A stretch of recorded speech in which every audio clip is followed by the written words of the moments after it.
प्रभु यीशु मसीह के पवित्र नाम में आप सबों को मेरा नमस्कार। मैं सजी भिलाई वाला। प्रभु यीशु मसीह जब इस दुनिया में थे तब उन्होंने लोगों को अपने पास बुलाया।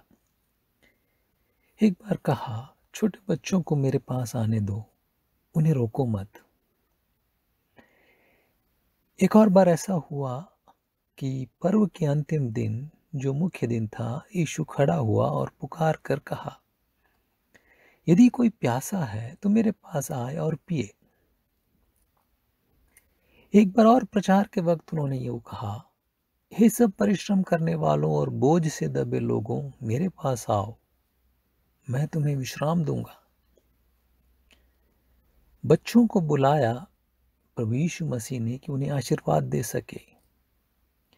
प्यासों को बुलाया कि उनकी प्यास बुझा सके। परिश्रम करने वालों को प्रभु यीशु मसीह बुलाते हैं ताकि उन्हें विश्राम दे सके। लेकिन कुछ लोगों को उसने बुलाया और कहा, मेरे पीछे हो लो।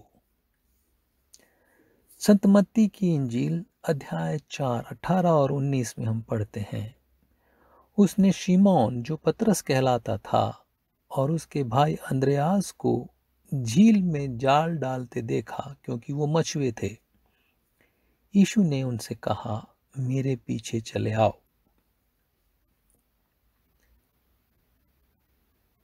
मत्ती की इंजील अध्याय 8, 21 और 22। एक और चेले ने उससे कहा, हे प्रभु, मुझे पहले जाने दे कि मैं अपने पिता को गाड़ दूं। यीशु ने उससे कहा, तू मेरे पीछे हो ले। मत्ती की इंजील अध्याय 9, आयत 9। उसने मत्ती नाम एक मनुष्य को महसूल की चौकी पर बैठे देखा और उससे कहा, मेरे पीछे हो ले। यहां हम दो प्रकार के बुलावे को देखते हैं।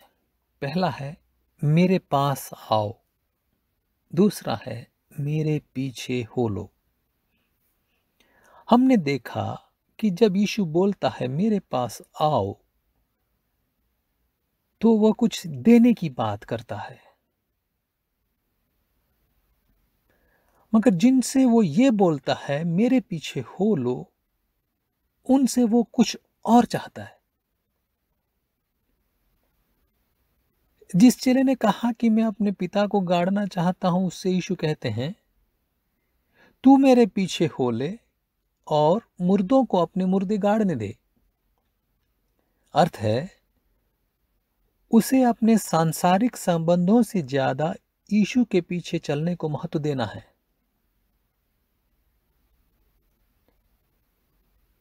एक और शिष्य था जिसने कहा कि मैं तेरे पीछे चलना चाहता हूं प्रभु।